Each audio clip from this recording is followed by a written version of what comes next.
Hey, I'm Osman Faruqi and this is The Drop, a culture show from the Sydney Morning Herald and The Age, where we dive into the latest in the world of pop culture and entertainment. I'm here with Mel Kembry and Thomas Mitchell. What's up, team? Good morning, everybody. I am feeling very good today. I think, Osman, you're looking particularly fine, I must say. I don't want to do too much of a love-in, but you're looking he's looking well-rested, trim. This is a good angle for you. What an original way for us to start the podcast again, by you guys complimenting each other on your physicality. Well, I'm not feeling particularly well-rested, so I'm glad I'm looking good. Thomas, thank you so much. Mel, you look lovely, delightful, as always, sparkling. Thank you. You both look lovely. We've covered that up. Osman, I was curious to know, how is it going with the parents in town? I know they're visiting. My parents did visit. It was my birthday last week, end of last week. I got some very nice birthday messages from a bunch of people. I got some very mean ones from you guys. People who listened to the podcast last week will recall that Thomas made a jibe at me being a Marvel guy. He sent me a very extended birthday message comparing me to Tony Stark and Spider-Man, which I did not appreciate at all. My parents were in town for a couple of days. It was nice to see them. Did you get a cake?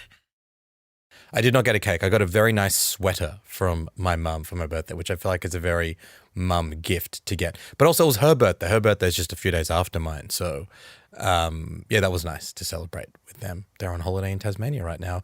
She told me she listened to the pod all the time, and she's real deep in Presumed Innocent right now. She's loving it. She remembers the movie from the 90s, but is loving the TV show. Yeah, I feel like people are really getting into Presumed Innocent, and I'm very much here for it. So I'm just dying for the finale at this point. Well, we'll have to get Mama Faruqi on the on the line for it. There's quite a bit we're going to talk about on the show today, but there's some exciting trailer-related news to, I think, maybe kick things off with. We talked about the Gladiator II pictures that were revealed last week. We got the trailer on Wednesday morning. Whose head could I give you that would satisfy this fury? The entire Roman armies. Too much. The general will do. Rome must fall. I need to only give it a push. We make it out alive. All right. Hands on the mausoleum floor.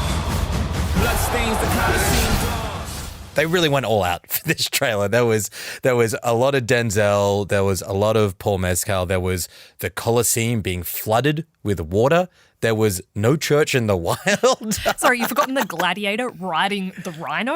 That was a real true. highlight for me. There was a flashback to Russell in the first Gladiator and maybe some suggestions that Paul's character is his long-lost son, maybe? Did you guys think that? I was actually surprised at how much Russell energy was in the trailer. Like, they're really leaning on, I guess, the legacy of the first Gladiator film, which we kind of talked about being a bit of an issue. I just thought, look, to be honest, the trailer isn't amazing, but it appealed to my specific set of tastes. I got hyped for the film after watching it. I did think it was very funny. My absolute favorite take from seeing this so far is a tweet that said, "Respect to Denzel Washington for doing no accent work and acting and sounding like a corrupt cop from Yonkers." Because they even do the Denzel laugh in the trailer. It's crazy. I thought I struggled to get through this. I can't imagine how I'm going to find the whole thing. I mean, it looked incredible. You didn't like the trailer? It was just so much. And I kept thinking of, there's that Coco Chanel quote that's always take one thing off before you leave the house. I feel like Ridley Scott needs to learn that with special effects. It looked incredible, but all the water shots, boats, there are a lot of arrows, there are a lot of swords in the air. It feels like it's going to be a lot of fighting. And I do think, choosing No Church in the Wild, it's such a big choice, and already people are a bit is this cheapening the legacy of Gladiator? I thought the song worked, and I love that song. I was talking to one of our colleagues, Angus, yesterday, funnily enough, about the use of big Kanye-produced tracks in trailers, and there's a few really great examples. Power, I think, was used in The Social Network. Black Skinhead was used in something around that same time as well.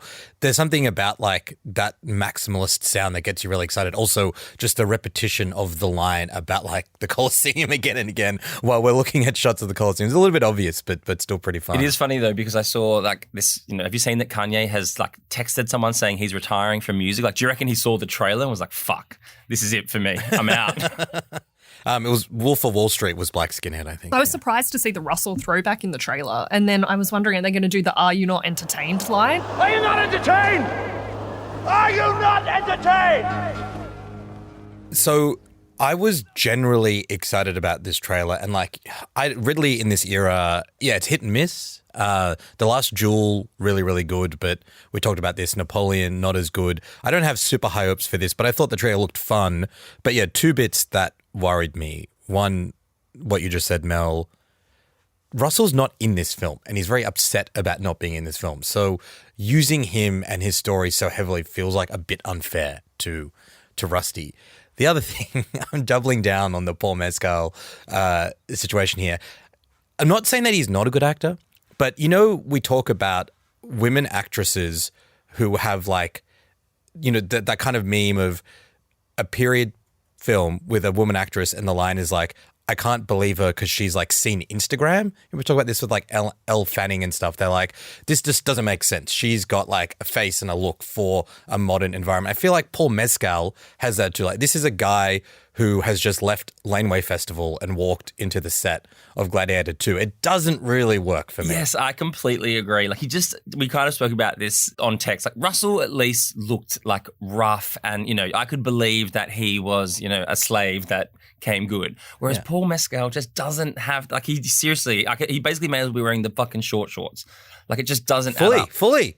He somehow managed to parlay the short thing into a movie where he can show off his legs and his manicured beard, which doesn't feel era appropriate, I'm sorry to say. Yeah, I feel like this is one of those cases where like the kind of paratext around him is going to influence how we view the film, and maybe it wasn't the wisest casting choice. But then who would you prefer to see as a gladiator apart from each other?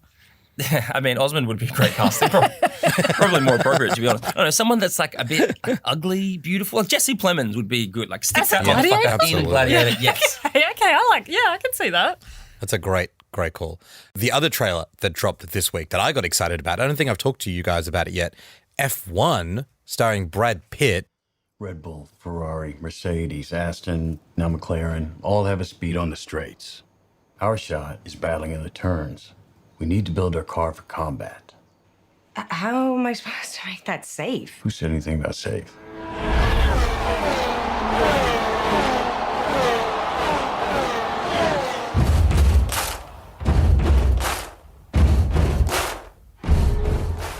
Directed by Joseph Kosinski, who did Top Gun Maverick, which was an awesome film.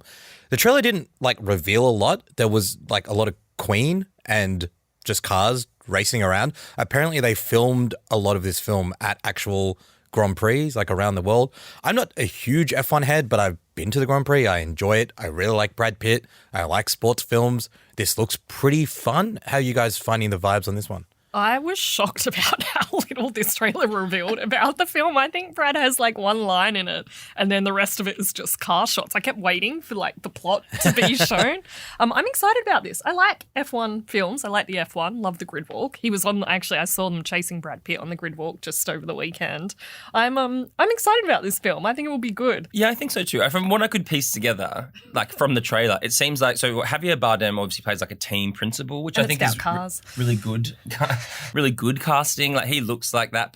And then what? So it seems like Brad is maybe the older driver, and there's that young dude that we see in the teaser trailer who's like, looks like, kind of the Lewis Hamilton superstar. I'm guessing. Yeah, and the film's produced or EP'd by Lewis Hamilton, so I think he's putting a bit of himself in there. Yeah, right. So, I mean, like, I don't know. I think Brad Pitt is such a funny one right now. He's at a stage of his career where he's just kind of like doing whatever he probably wants to spend time doing. And this very much seems like that. But yeah, I mean, I am a big Brad guy too, in news that will shock nobody. So I will definitely go and see this. Yeah, a lot of people saying he's too old to play an F1 driver. And firstly, it's a movie. Like, relax.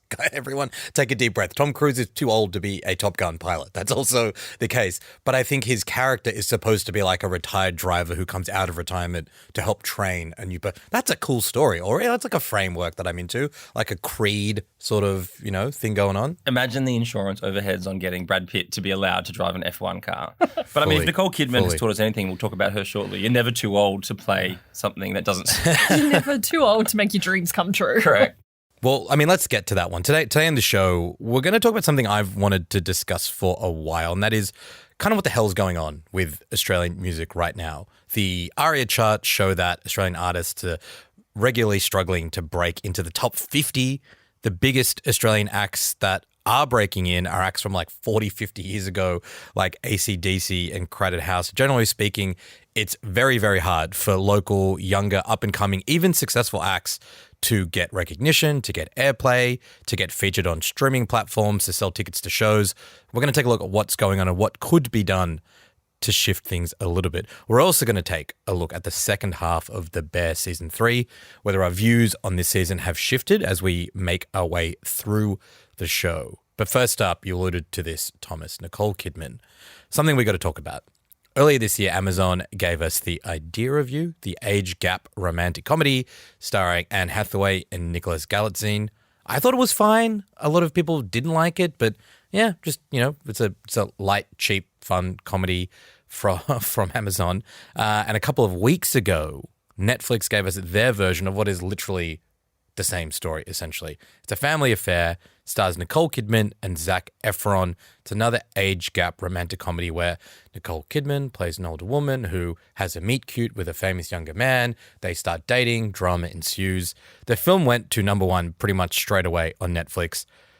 This is a very cursed film, I have to say. I felt quite grim about the state of the world and of cinema watching this movie.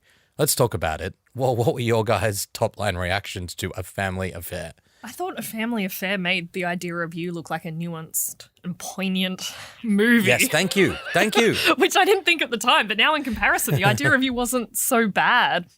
I agree with you. Also, I think I'm very confused because there's lots of think pieces going around that are like, these are really great for, showing that older women have lives and can have sexual desire and rediscover themselves. I'm like, I think we've all been seduced by this because I don't actually know if that's what's really going on here.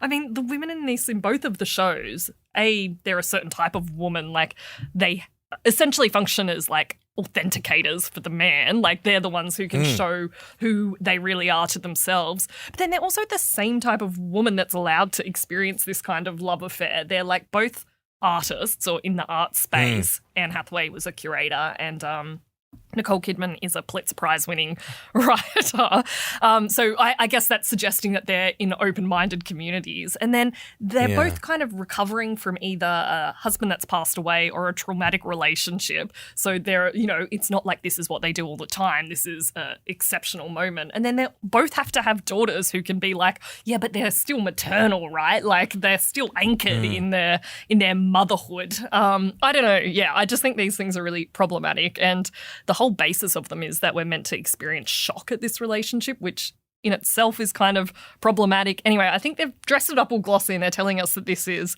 empowering and good stuff, but I just don't think it is. I mean, that's a super smart take. I was basically like, is Kathy Bates in money trouble? Like, is she a gambler? I could see her like slapping the slot machine. What is she doing in this movie? Every scene she has, I think she's like, what am I doing in this movie? It was a very strange use of like, I don't know if either of you guys have seen The Paperboy. Oh yeah, great. That was another romantic drama between Nicole and but Zac. they had like a vibe in that. That was a very different tone, that film. And like, it's just so strange to drop in, like Kathy Bates, Nicole Kidman, Zac Efron, each in their own right, pretty good at what they do, and then just completely leave them floundering. This movie, it felt like it almost was close to me as like an Irish Wish type film. The way it was like so aggressively lit. Everything felt fake. It may as well have been like shot completely on like studio lots. It was just so weird. The writing was appalling. And like what's so strange is that later this year, Nicole is going to do her first like A24 film, Baby Girl, which is like a very similar setup. She plays like a high-powered CEO who has an affair with a young intern. With, it's going to be like Harris Dickinson from The Iron Claw. And like you know that movie will be like, I mean, presumably 10 times better. It's just, I mean, it is kind of, I think, in this day and age, we have to see these films as a gift because it's rare that you get such a bad, it's rare you get such a bad product that we've spoken so much about the whole mid-era. This was truly a bad gift from Netflix. My theory on the Nicole Kidman is that I think she has played a string of kind of quote-unquote prestige TV characters where she's often plays a woman who's going through it, who's complicated and is in complicated relationships. I'm thinking of Expats, Big Little Lies. There was that crime one she was in as well. And now maybe she's trying to do a rebrand to show that Nicole Kidman can do these softer, funnier roles.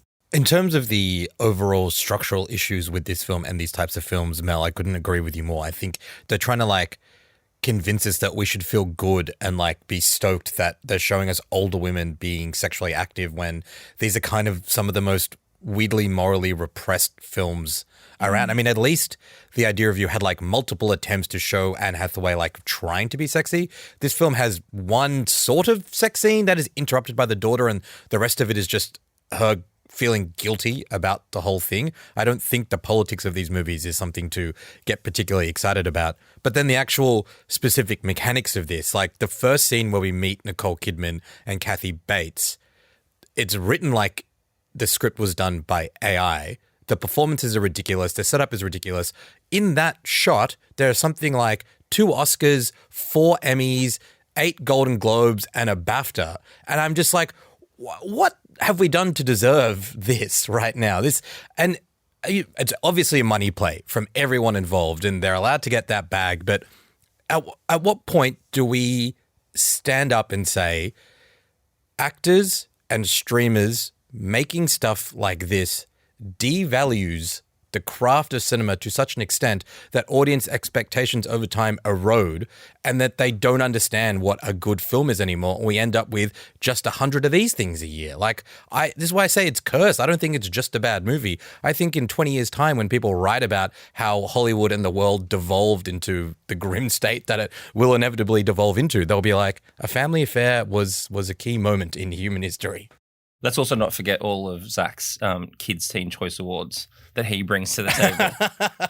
Well, okay, and so speaking of Zach, the other thing about this movie, and I want to be careful how I talk about this one. Are you going to talk about his fucked up face?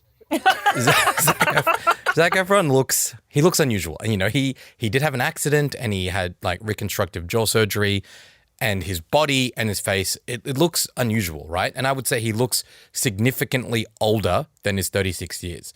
And I would say Nicole Kidman looks quite remarkable for her 50 years. So this is an age gap comedy where we're supposed to be Nicole Kidman's an older woman and Zac Efron's a younger, hot guy. She looks younger than him at a lot of key points in this movie that just deflates the entire concept of the film. Surely I'm not the only one who felt kind of weird about that. I think on a base level, it just was distracting. I know he had an accident and then he had jaw surgery or whatever. But I suspect, in only my opinion, that he added a couple of things to the jaw surgery, just got a tune up. And I just found it really distracting. He doesn't, we had that real run of heaps of Zac Efron movies, and he was great, really funny all the time, Bad Neighbors, all that stuff. And then now he's just a bit. It's he just looks very different, and in a movie where he's playing the hot, attractive Hollywood star, and his aesthetic is a big part of the character. I don't know. It then becomes a part of what makes the movie not work. We should pull the Google data on the spike of the search. How old is Zac Efron? Because that is exactly what I did when I turned this on. Yes, me I too. was very confused. Yeah, it's also sad because he was in a really good and, again, criminally underwatched film from the last year, The Iron Claw, an A24 movie, Sean Durkin's film about the real-life wrestling family, the Von Erichs. And he was really good in that. Still looked unusual, but it made sense for him to be so built, playing like a wrestler. So all of these people can do great stuff. And you mentioned the Nicole film, she will do great stuff. And yeah, look, as usual, I could just be being over-dramatic and no one will ever think about this film again. But it does leave you feeling a little bit weird inside that this exists and probably cost millions and millions of dollars at a time when so much of the entertainment industry is struggling to make ends meet. It just doesn't feel like the budgets are working in the direction they should be. It's very funny that Nicole is working with all of the Iron Claw family members except for Jeremy Allen Dickinson, White. Yeah. There's your segue. Speaking of Jeremy Allen White, let's talk about the second half of The Bear Season 3. Quick recap. We didn't have a great time with the first 5 episodes of this show. We thought they were largely treading water. There wasn't a lot of plot or character development. There was heaps of filler, not a lot of ideas, annoyed by some of these stylistic and experimental choices. We have not yet talked about episode 6 to 10, which we're going to talk about now, and there's spoilers for all of season 3 of The Bear. I want to get into it with you guys, but one of the things that occurred to me about the second half of the show, which generally speaking I found significantly better than the first half, the show has done that rare thing where it's kind of accidentally struck gold with a format and a setting and characters that are actually at their best quite charming, quite fun, quite relatable, quite interesting, but it kind of almost doesn't know what to do with it. You think about shows like The Office, which is a sitcom. It's very different to the show in a lot of ways, but the thing that worked about The Office is you just kind of care about these characters and whether they are having fun, whether they are having some emotional moments. You don't care about the paper company of it all. You don't care about the mechanics of Dunder Mifflin. You're just like, I want to see this character explore their feelings with whatever character, and that's really interesting. And I think this show, particularly in the second half, is at its best when there's just great characters who've been built up to be really rich and interesting, talking about life and family and marriage and these ideas. But every time we kind of have fun in those spaces, the show pulls us back to the kitchen and Kami and the world of fine dining that I think just like deflates all the excitement and the fun and the energy of the show. And I think even though I thought the second half was better, it just didn't get that mix right. And ultimately I felt like this was one of the most disappointing series of TV that I've seen this year because the expectations were high and it just didn't really deliver. So sorry to say, I felt pretty sad about it. I want to know what you guys think. I think that's really well put. I think we were all love bombed by this show. It started out as something, particularly you, Thomas Mitchell. It started out as something really great, and then it just couldn't deliver or keep delivering that. And we were all left being like, but you were something different, right? We were right to fall in love with you in the first place. But yeah, I think the second half did get better, but to me, the tone of it was so inconsistent and the pacing of the episodes so varied, not in a good way. It was almost like each episode was a vignette, but then they didn't all stand together and some episodes stood up better than others. It started to get a bit more momentum going in this second half. There were a few more plot things that developed and there were great cameos, but I don't think it was enough to save it. And even the standout episodes to me they were great, but they were still kind of very predictable Bear territory. Yeah, I know. Again, like I was so prepared to like the back half, and I did like it better. But it is funny, that we obviously did part 1 last week, and always curious to get a vibe on what everyone's feeling. And I shared the podcast on my Instagram, and literally, I reckon I had maybe 20 replies, and not one person was like, I'm really loving this season. Everyone is feeling the same, I think. There's just a disappointment because we are in a funny time as well when there's not heaps of buzzy TV shows around. We're all kind of hanging our hat on this, and then The White Lotus next year. If The White Lotus next year is bad, I'm going to be just completely depressed. But everyone was psyched for this. And especially I think the trajectory of the show in between seasons has just completely, all of the stars are really famous now. And so everyone was just so ready. And then, it was probably setting itself up for disappointment. I think going into the second half, having read so much about the Napkins episode by AO is going to be great. Ice Chips is a really great two-hander. I still don't know if it really lifted the season for me. Everything that the Bear did so well in seasons 1 and 2, all of the tricks have just been completely mismanaged or overused. And I just think, the show has lost its way. It's forgotten what makes it joyful. And I never really thought I'd say this, but I feel like Osman, a few times you've been like, would this be better as a 20 episode Office style comedy? And I'm actually kind of agreeing with you now. Maybe that's where the show could really shine, but instead it's become fixated on being too many things, the trauma drama and a workplace drama and a commentary on the state of fine dining and restaurants in general. It's just so convoluted and hamstrung by trying to do too many things. Yeah, I think they start again and do a Sydney spin-off. That's what I think we all need. It's so funny for a show that is about fine dining and restaurants. Every time they talk about that, it's when I lose the most amount of interest. And we talked about this last week. I couldn't be more in the bag for this as a guy who loves prestige television and loves fine dining so much that I co-own a fine dining restaurant. But the show's treatment of that stuff is so grating and self-indulgent, honestly. The finale of this season took away a lot of the momentum that I thought the last few episodes had built up. The first half of that finale just being these real world top tier chefs just sitting around a table, giving us the same vibe on fine dining that we've heard for 3 seasons. This is about family. This is about cooking to make people happy. This is about service. It's like, we know that. Like, I don't care about the woman who owns Milk Bar lecturing me on this stuff. And I think the other thing about the show's treatment of fine dining is all of these ideas about it being about hospitality and care and nurturing. The kinds of voices in the show are these top tier, super rich, elite chefs who run chain restaurants all around the country. It's like, that's not really what they practice. So it just feels like quite hollow to me. I can't get excited at all about the conversations in the show about the actual world of restauranting. That final episode was quite shocking in how terrible it was. I genuinely thought, I was like, has the Fine Dining Institute of America sponsored this episode or something? Right. At some point it became like just a lobbying attempt for a group of like elite restaurateurs. Yeah. And at the same time as they're trying to like promote the benefits of fine dining, they're trying to give us the narrative of how traumatized Kami is, that he has to blow up everyone else's life because he's had such a horrible time learning how to, I don't know, cross a chicken's legs or whatever that whole thing was about. I just thought that last episode really was the epitome of what was wrong with the whole season. It's reliance on collage, it's melodrama, it's musical kind of heavy-handedness. All of those things that we discussed from the first half were here in the second half, and then they just put the little cherry on top of the cake with this final episode.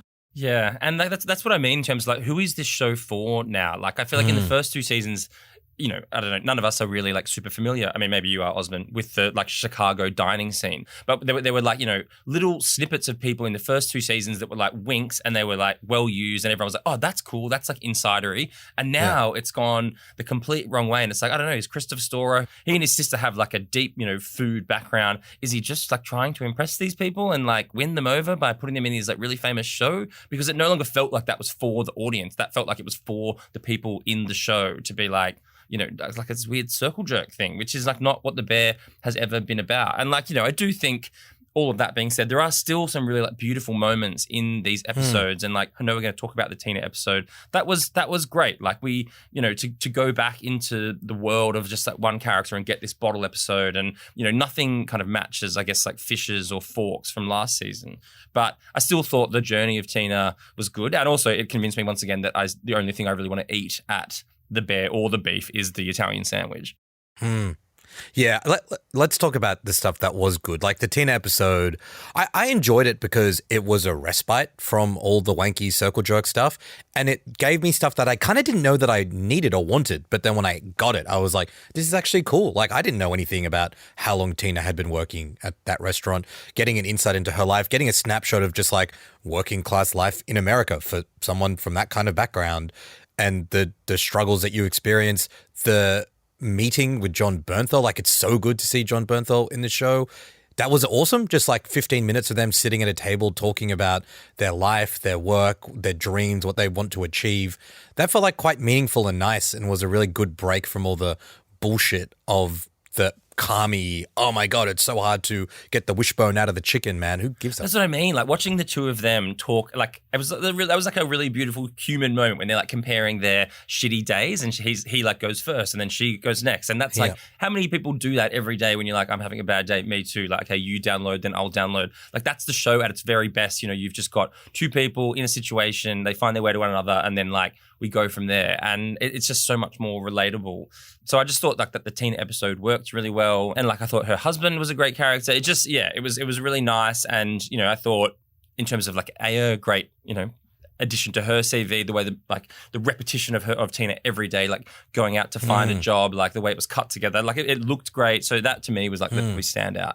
Yeah, I think that episode is an achievement. But then when you look at it, in the season overall, it just makes you more confused about what the Bear is trying to do and be. And I think you're right. Like, the reason it was so welcomed was because we just had such a lead up of fairly average episodes without a lot going on.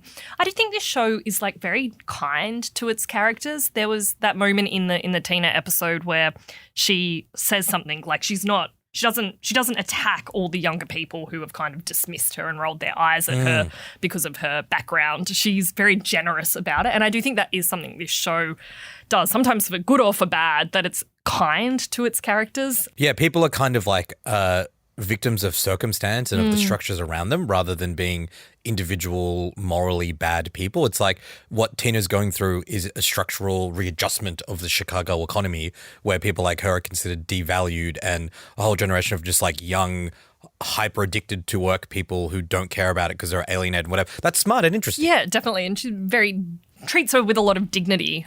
So I thought that was really good. And then obviously the other one was where Sugar has her baby, which I thought was another very moving, powerful episode. Yeah, it was funny because I feel like everyone was, I guess, waiting for the return of Jamie Lee Curtis, that we all knew it was coming, and you know, she was such a standout in Fishers. I thought this episode was good too, not quite as like, I didn't lose my mind over it like everyone else did. I think Jamie Lee is so good at playing like manic, like she gets that look in her eyes. Basically, her and Claire Danes have like the best crazy eyes in the business. But yeah, like I thought the episode was good, and you know, there were some really beautiful moments. But again, it's just like, it feels so strange to be sitting here talking about the bear and being like almost like having to cling on to these two like pretty good episodes as a way of like justifying the third season. This is the funeral for the bear. One other bit that I just wanted to talk about, the two bits that are not part of those two standalone episodes that I really enjoyed, that I also think go to what the show could be at its best if it just... Maybe part of the issue is that Christopher Storer had 2 critically acclaimed seasons of the show, and the network's like, you just do whatever you want to do, and he indulged some of his instincts when it needed to be pared back a bit. The bits that I think it could focus on more, when the facts, who I think have just been in the show a bit too much, there's too many facts.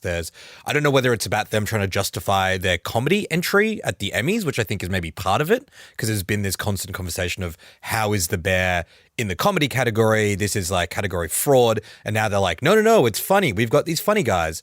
Generally, they didn't do much for me, but when they go to visit Claire in the hospital, I thought that was kind of interesting, and I think, what do you do with a show that for 3 seasons has been set in the same venue with the same characters? To move things forward, you kind of need to push things. You need to like introduce new characters or new settings or new drama, new tension, and this was an example of that. We're in a different space. I didn't love Claire in the second season, but I found her quite interesting now. 2 characters who've never interacted with her on screen, their dynamic, how they're talking about the relationship between her and Kami. It was kind of funny. It was kind of heartfelt. That was really good. And then the other one like that was when Richie talks to his ex-wife in the playground. I wish more of the season had been Richie and his freaking out about the wedding. Basically, everything that he did was really interesting. Gillian Jacobs is really good. That was also really cool. It's new characters pushing old characters in certain directions, making them grapple with changed life circumstances. Like, that's what's so good about TV as a medium, is you create characters, you create settings, you think you know them, and then you throw challenges their way and you see how they fend them off. And when the show did that a bit, it was great. Overwhelmingly, the show just didn't do it, and it certainly didn't do it with Kami, who is dealing with the same challenge he's dealt with his entire life. And to have the entire stakes of the season like rest on a review from the Chicago Tribune, like that just doesn't, in this day and age, like people just don't care. Like it's hard to get people to be as invested in like the outcome of that as it was, for instance, even in the last season finale when it was like, you know, Kami having a breakdown and possibly blowing up his relationship as well as his relationship with Richie. Like people can get around that, whereas like, you know, cutting on, you know, a Google alert that the review from the Chicago Tribune has come in, like that doesn't... Honestly, what's more stressful is your Google rating dropping from like 4.7 to 4.4 because a bunch of racist people give you reviews. Like that is more detrimental to your financial bottom line than a review in a legacy newspaper. No offense to like our wonderful colleagues at Good Food, but the economics of restaurants don't really live or die on one review from something like the Chicago Tribune. And as if it wasn't already annoying enough to have that be the main stakes of the season, you then have Uncle just be like, hey, by the way, if this review's bad, like I'm going to destroy your restaurant. Yeah. That was not necessary. I think that you're so right. Like that, the elements where they push the plot forward with characters who weren't Kami was when it's at its best. And the other good storyline was Sydney's wrestling about whether to leave the restaurant and go and chase up other opportunities, and considering what she's built at the Bear and the fine dining restaurant versus the potential she has and how to grow, how to change. I thought that was also really interesting. Sadly, it didn't get developed much. Hopefully it will move on. But I'm really glad we've all come around that the Kami character, the emotionally repressed You're chef. so happy to lord this over Yeah, Thomas. like the emotionally repressed chef who can't express himself and makes everyone else's life a living nightmare. Like, I think we're done with it. I think society has agreed that we're over it. It's almost now. like Kami brought it back and then he killed it Yeah, off. he killed it himself. Yeah, I mean, look, I haven't loved Kami this season either. Obviously, he's still my boy. But I guess the question will be does the same sense of reviews spell the end of the Bear? Because the reviews have generally been quite bad, and while a single bad review may not impact the restaurant in the show's universe, I don't know. I feel like definitely the spate of bad reviews for season 3 is going to temper expectations for season 4. We assume that's probably going to be the last season anyway because they film them back to back. But it creates an interesting environment for season 4 to enter into because the show has been great. Season 3, they cooked it. And now we're getting this last season. Like, what happens now? It's almost kind of a shame that they've already filmed the final season, because not that I think that it's always helpful for creators to have real feedback on their work as they're making it, but maybe in this case it would have been. Yeah, I feel like Chris Torre is online enough to have been across what worked and didn't work from the season, and I think you're spot on that it might have been good to just like have that input a little bit and dial things in a different way. We don't know though, right? Like, we have talked about how it felt like the season was stretching out not a lot of plot very thinly. Maybe there's a lot in the chamber for season 4. Like, I'm still excited for it. When the show's good, it makes me feel really happy. I have some expectations that we could get something better.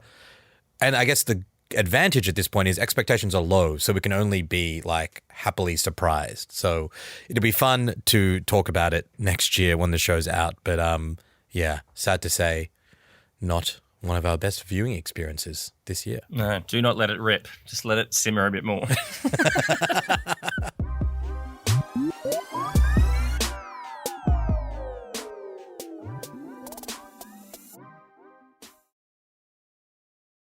All right, let's talk about music. We cover the music industry a lot in our jobs here at the Sydney Morning Herald and The Age. And over the last couple of years, there's been some pretty clear and I'd say depressing patterns about what's going on. Live music right now, if you're not one of the biggest artists in the world, Taylor Swift, Fred again level, it's really tough. It's tough to sell out shows. It's tough to get people to pay money to come and see you. In Australia, in particular, Australian artists are really struggling to break through the traditional model of how they could make a living and boost their careers. Kind of doesn't work anymore for most of the last 50 years, certainly most of our lives. Artists could make a buck playing in small, medium-sized venues across the country. They could tour big festivals up and down the East Coast. Triple J, getting a song playlisted on that would give you huge amounts of coverage and attention and boost your sales.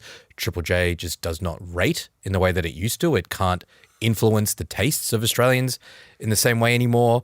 The biggest drivers of musical discovery now, things like Spotify, YouTube, TikTok, these are places where Australian artists are just getting drowned out by the sheer volume of what is going on internationally. And you can actually see this represented numerically in the ARIA charts. And Mel, you're a recent addition to my Instagram follower list. Welcome to the madness. Yeah. Welcome to the madness. Thomas, you've been there a little bit longer. You might not have witnessed this, but every so often when the ARIA Instagram page releases its like top 10 Australian singles or top 10 singles, I will share it because for the last like 10 years, there's largely been like one song in the top 50, and that has been Vance Joy's Riptide. What a song, though. Running down to the riptide, taken away to the dark side. I want to be your left-hand man. I love you. People who are close to me, you know, will tease me about my obsession with that song and how it charts. For the record, I don't hate the song. I don't hate Vance Joy at all. I think it is remarkable in not a good way that this one song is the only commercially successful Australian song for the past like 11 years. But let's look at the ARIA chart this week, for example. So in the top 50 singles on the ARIA charts right now, there are only 3 Australian artists It's actually like one or two more than it's been for most of the year. The Kid Laroi is there with a couple of tracks, his new single and his previous one. There's a DJ, I don't know if you guys are across this guy, Cyril.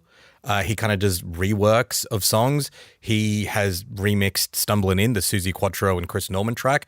He's up there. Good on DJ Cyril. And then there's Vance Joy with Riptide, a song that was released 11 years ago. That is what is charting in terms of Australian artists right now. And when you look at specifically the top 20 Australian singles right now, it's kind of even more grim. 4 of them out of the top 20 are AC/DC songs released like at least 30 or 40 years ago. There's another 6 songs that are at least 10 or 15 years old. So it's half of the top 20 being 15 years or older. There are 2 different versions of Gorgeous Somebody I Used to Know. Like, it's not good, right? And I guess the question is, rant aside, Oz, like, what does this mean? And maybe the way to start the conversation with you guys, I ran into our colleague Marnie, who's on the sports team here. She was wearing a jumper, a client liaison jumper. Looked really cool. And I was like, oh, we're talking about Australian music today. Like, are you listening to any Australian acts that are new or interesting? And she's like, no, I don't even know where I would discover Australian music anymore. And all 3 of us work in this industry, so we're sort of like a bit of a biased sample. But putting aside getting media releases from labels or from acts themselves, how are you guys, if at all you are, discovering new Australian songs or music? I think that really hits the nail on the head. Like, that question summarises what the issue is, which is that Australian artists are finding it impossible to break through and to reach new audiences.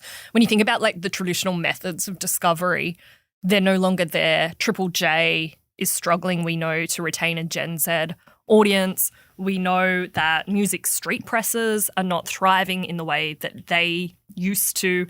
And we also know that the charts, and I don't think this is the answer to the problem, but it is obviously part of a bigger discussion, the charts aren't reflecting the Australian acts that are coming through, because the way that the data is collected is obviously privileging virability, which is why you get superstars monopolizing it and why you get old favourites staying on the list. So I think that is the issue, is that people aren't finding new artists. The venues are collapsing, as we know. During COVID, more than 1,000 closed down, so that would have been another traditional method, live music, and that's not there anymore.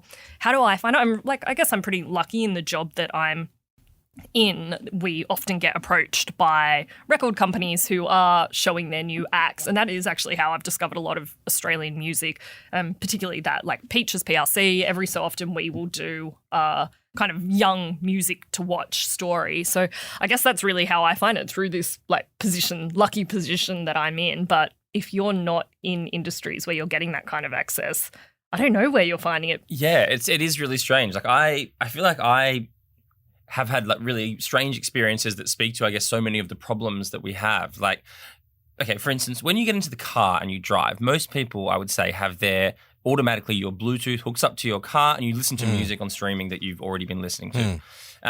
But like, you know, every so often if you just like chuck the radio on, I will regularly, like if I have Triple J on, I hear a song I like, I'll then like look up that artist on my Spotify. And then eventually once you've like, say you listen to their album, then you get to like the artist radio. That to me has been a path to find new stuff. But that's such a convoluted way of having to like stumble onto new Australian artists. So I remember like for ages when I first got into Bad Dreams, then through the Bad Dreams, like artist radio, I found all these other Australian bands that, you know, are similar-ish, and that opens up. But like that's a lot of steps to get to new music. Yeah, totally. And Spotify is a really interesting one. I was trying to see if there are any new music Australian Spotify playlists, and there are some that you think might be new Australian songs and they're not. Like Hot Hits Australia, that's a playlist Spotify curates. It's not Australian music. It's just like big international tracks that are curated for Australian listeners. That's a bit confusing. I like drill music, as you guys know. And so Spotify served me an Aussie drill playlist. And I thought, well, this might be some new drill tracks. No, it's like In the Beginning by 1-4, If You Know, You Know by Hooligan Hefts. These are like 5-6-year-old songs. Cosby Sweater by the Hilltop Hoods, which is absolutely not a drill song, is on that playlist. And I think if it wasn't for the work that I do, or the fact that I have a lot of friends and kind of former colleagues who work in the music industry or are artists, I would generally really struggle. And if that's how I feel, I don't blame normal people for not understanding what is happening in the Australian music landscape right now. And I think it's so it's so interesting because we talked about Triple J a couple of times. That was created to basically solve the same problem that we're having now. There wasn't an Australian radio station that played Australian music to younger people, and there was concerns that Australian artists and Australian audiences were going to miss out on a generation of sounds, ideas, storytelling, so the government needed to create something to nurture it, because ultimately I think there's a general belief that it's important to have a creative and artistic community in Australia, and it's important for artists to be able to tell Australian stories musically and otherwise. So the government did it. Now, the idea of like the government creating its own streaming platform or even trying to regulate streaming platforms to encourage Australian music feels pretty far-fetched. Like they can't even really do it right with Meta to keep journalists employed. We've talked about streaming quotas on things like Netflix. That was supposed to happen this year. It looks like from people I speak to in the industry, that might not happen before the next federal election. I can't really get a handle on whether people think or realize that this is a significant issue. I'm interested to get your guys' vibes on that. Like you talk about the venue shutting down, Mel. I think there's a bit of conversation about that. There's a bit of conversation about the issues in festival land, like there are government inquiries looking at live music. I don't know if enough people are really across the fact that just the bare bones nature of I'm an artist trying to make a song and get that song played and get people to listen to it, which is the very base level of how this industry is supposed to work, is kind of fundamentally broken. Do people know that? I would say from the, sample size of the people I know, and we've obviously discussed that they're not exactly the greatest people sometimes, but like I would say that they not only do they not know, but like perhaps they don't care, which is like depressing and perhaps an indictment on like, I don't know, where people in this particular, day and age in the moment we exist in right now value, the importance of new music. But like, I just don't think they do. Like I like it's sad to say, but I definitely feel like even my friends who aren't really into like, entertainment and music and the arts and stuff, like in terms of where new music ranks in their list of priorities, like they'll be way more across like what's going on in film and TV and that landscape as opposed to like new music. I don't know. I feel like as you get older, unfortunately, people get rusted onto what they know, and the passion for discovering new music especially is something that like dulls. And unless you happen to be in the industry, which we all are, people don't really go seeking it out in the way that they go seeking out the new TV series, the new film, like because that stuff gets fed to us more and more. And so I don't know. It's like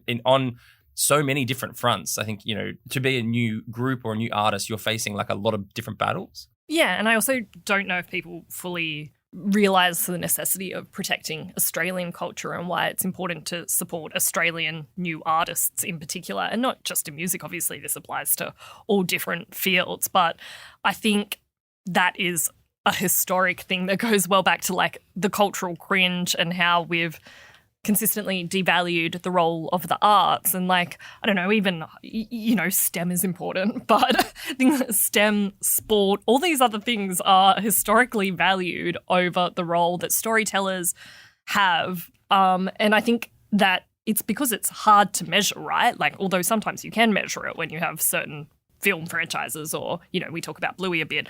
But I think because it's hard to measure, these new artists can miss out, but what they're bringing is not necessarily financial, but it's a way of, reflecting our culture back to ourselves, which I think people, until it's gone, you don't really realise what you're losing. Yeah, and I think in that vein, one thing I wanted to mention is the closure after 25 years of the Sydney independent record label Elephant Tracks, who are a big part of the independent music scene for decades, particularly hip-hop, acts like The Herd, Earthboy, Hermitude, Elfresh the Lion, Horror Show.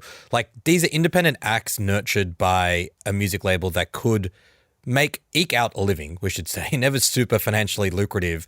And those are artists that represented very specific parts of Australia, whether it's like Indigenous acts like The Last Connection, whether it's DJs from the Blue Mountains like Hermitude, whether it's kids from the Inner West, whether it's Elfresh from Western Sydney. They told stories about the places and communities they came from, and they could only exist because of a musical infrastructure and a label that existed to support them. With that label closing and basically no one creating new labels because it doesn't make any sense, as we've been talking about, there's literally like stories and genres and kinds of music that will just not really hit. And maybe the other thing to say is none of this is a knock on artists or the people trying to promote them. I'm not mad at or saying there aren't good Australian artists. I'm going to name some good Australian artists I think people should check out in a minute. It's more the structure around how all this stuff works is making it very hard for them to succeed. I do think, though, in some major labels, this is a really interesting thing. So a few people have broken down their numbers for me over the past couple of weeks, and I've been asking around different artists and different industry people, where do you think some of these key issues lie and who's responsible?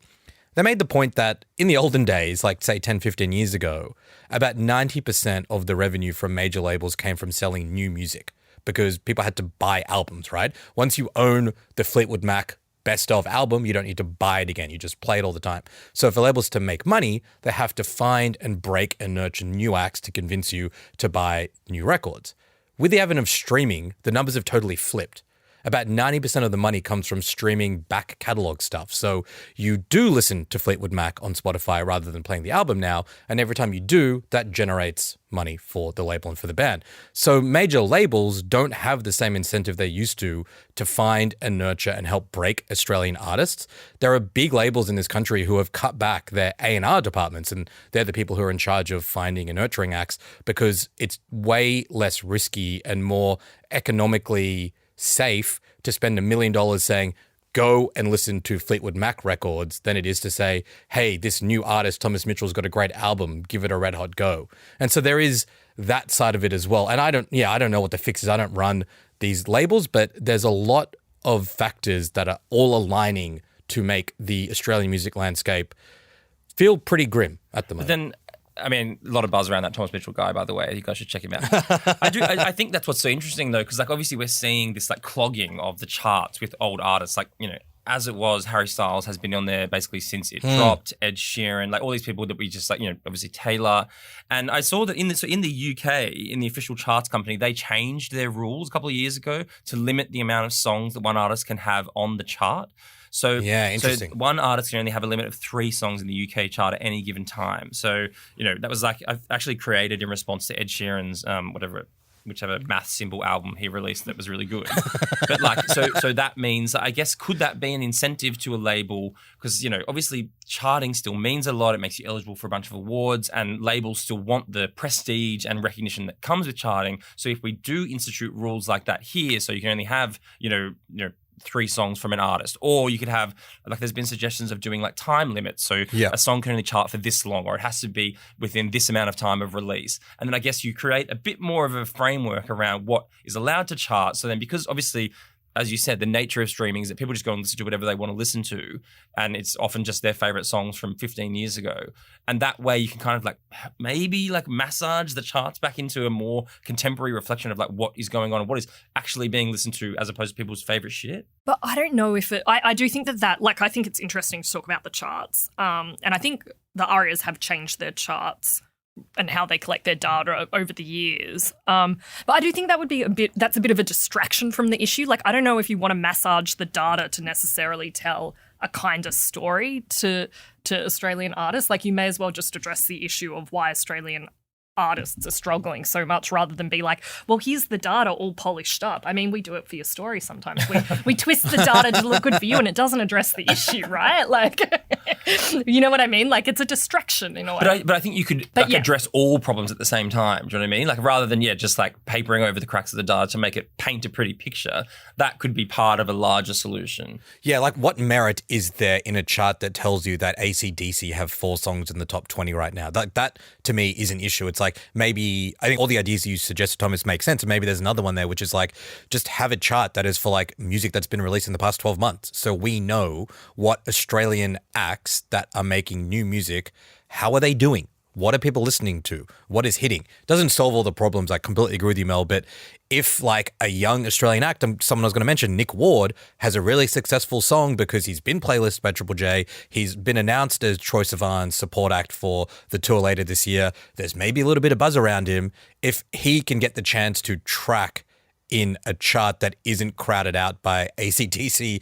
and a 30-year-old gorgeous song, a 20-year-old gorgeous song, like maybe that could put him on the radar a little bit. So these things could potentially work in tandem. But I feel like the other thing we probably need to mention is, or two things. Like, obviously, I think in response to all of this, like last year, Tony Burke announced the creation of Music Australia, which is basically a body that is dedicated to, I think one of their biggest priorities is addressing discoverability, because that's what really is so hard right now. But I suppose that we probably have to discuss like TikTok, because that is where, you know, the classic Triple J demo exists now, is on TikTok. And obviously there's been so many different issues in terms of like licensing of songs and ways to get discovered, and the fact that TikTok is a platform that basically exists and will only, you know, spotlight artists if their music goes viral. But like basically, I guess if I was an Australian musician like wanting to break out, I'd be like, well, look, all of these 16 to 30-year-olds really like existing on TikTok or listening to stuff or discovering stuff on TikTok. Like, how do I infiltrate this platform that is kind of like engineered to be geared against me anyway? But like,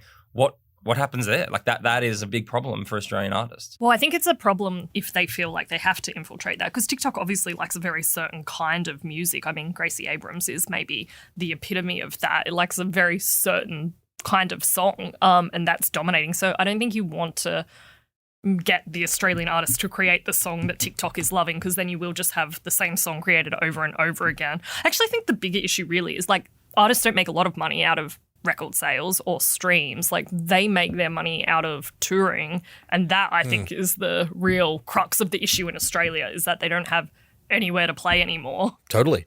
And harder for them to do internationally with, you know, exchange rates, cost of living, visa fees increasing for artists in the States. It's a story that Meg, our colleague, covered a couple of weeks ago. Just on the streaming side of things, I mean, this is where there have been conversations for the government to step in and actually, and it's a boring word to use, but like regulate. Like, if they're going to talk about making sure that Netflix prioritizes Australian content, why can't there be discussion around, you know, when Spotify makes its playlists or when Spotify plays radio, you know, it's like, you like this artist, listen to that artist. Every third song has to be an Australian song. Like, why not just say you operate in our country, you make money from Australians, and part of the quid pro quo of that is you have to ensure that Australian acts can't just be drowned out by Sabrina Carpenter again and again, or Gracie Abrams on TikTok. Like, I think that is something that could be done. I hope Music Australia is doing it. I mean, they're smart people, probably think about this stuff more than us.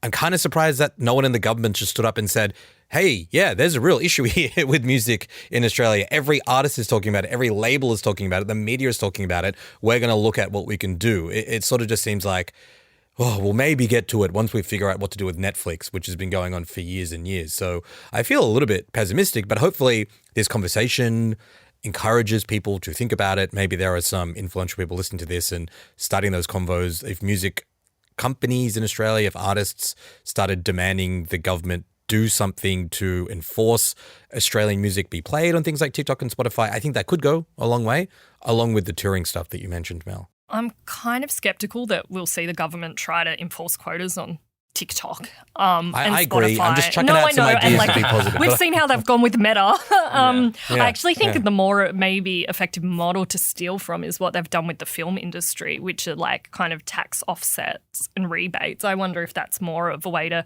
incentivize these companies to promote Australian musicians, because I just, I don't want to sound like the AFR, but I don't know if the regulation of the big companies is going to work. Like Sony, I love Sony, but like they're not, you know, they have to make a profit. Like they're not. You got lunch coming up or something? I don't have faith in their kind of their altruism. I feel like regardless of which path anyone takes, we have just come up with like 7 great ideas to help, and I hope someone listening to this takes them. I said that I wanted to mention a couple of recentest Australian songs because I don't want to just talk about the issues here, and then my Impress Your Friends is not an Australian artist, so I thought I should mention Australian acts before people make fun of me. I mentioned Nick Ward before, up-and-coming pop guy on the Troy tour. His most recent single, Shooting Star, is really, really fun if you want a pop kind of a vibe. Amyl and the Sniffers, they don't need my help. They're a big and successful band. I've always loved them. Their most recent single, You Should Not Be Doing That, is really good. Like, I think this is one of the best Australian songs in the last little while. It's really, really fun, and it's so exciting to see them kill it overseas. And the final one, Northeast Party House, more electro sort of a vibe. Their latest album is awesome, but the lead single off it, Enhancer, is also really fun. So there's a bit of a rock, pop, and dance recommendations. So there you go. I'm doing my bit to support Australian music.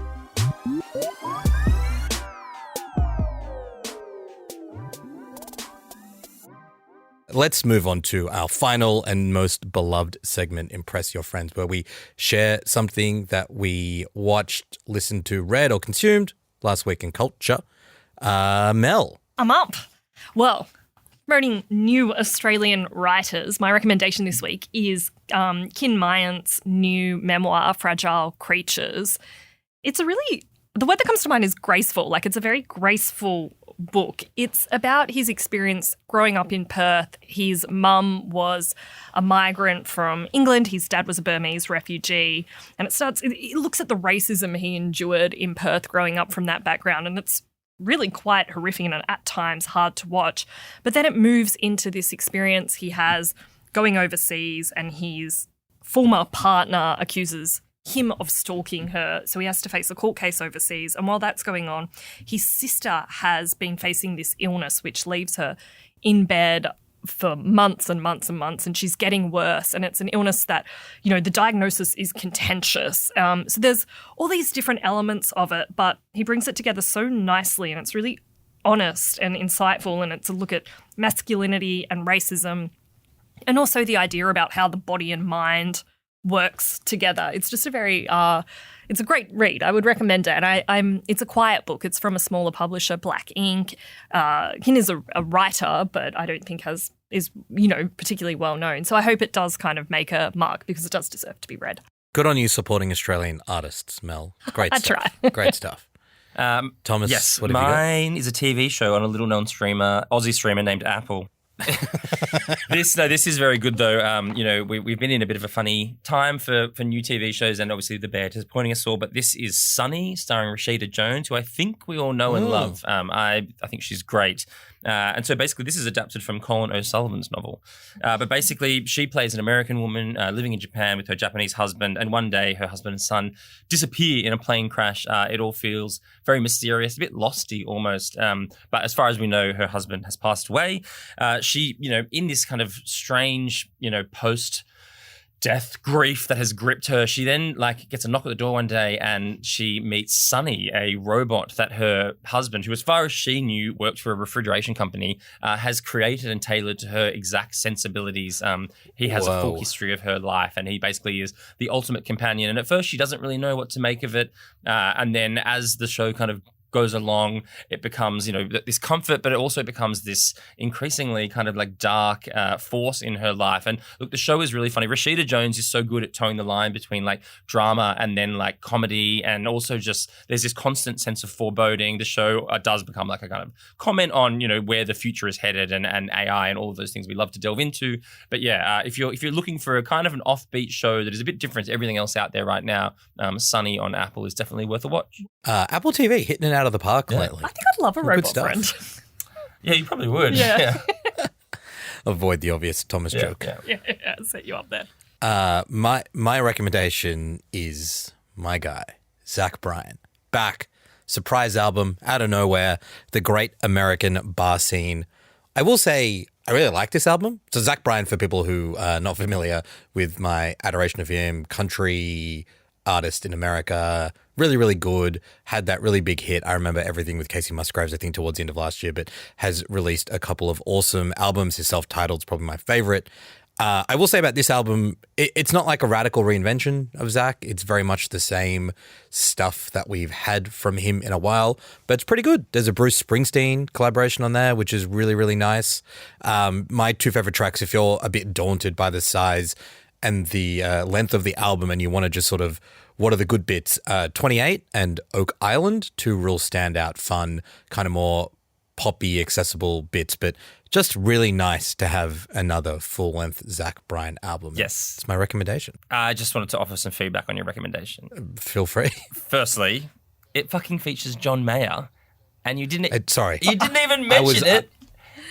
Which is... I'm trying to pretend that one doesn't exist. I actually quite like that song. The album is great. I listened to it on the way to work this morning. I've been so into it. When he just comes out with Wet Hot American. Best lyrics since I was I've never more wanted to just be a guy who drives a truck. And the main thing I'm worried about is what I'm bringing to the cookout on Friday night. And that is the nostalgia that he is conjuring up. And I'm like, man, yeah, the world used to be a more simple place. Don't have to worry about politics of the state of the world, just your family. you know, your job, your gun, your truck. I mean, Are I'm you, making like, it sound like a fetish- conservative yeah, album. I feel It's like not. you're fetishizing kind of working class culture here. I mean, that's country music, right? Like that's the vibes. It's simple and straightforward, and yeah, he's an interesting songwriter as well. I don't mean to write him off as just like a country hick or whatever, but there's something about the detachment from a lot of the chaos and drama in the world that we kind of cover and talk about all the time that I find really appealing about the album. So it's good. It's a great listen. I'm glad it came out in time for your birthday too. Thanks, Mel. Thank you. That's it from us, guys. Great conversations. Always Take good. care. See you next week. Perfect. We've got to go out with Riptide, surely. Yeah, I was scared of dentists. I was scared of dentists and the dark. I was scared of pretty girls and starting conversations. All my friends are turning green.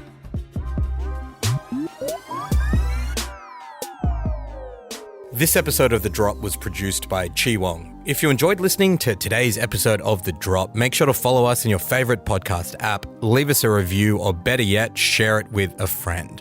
I'm Osman Faruqi. See you next week.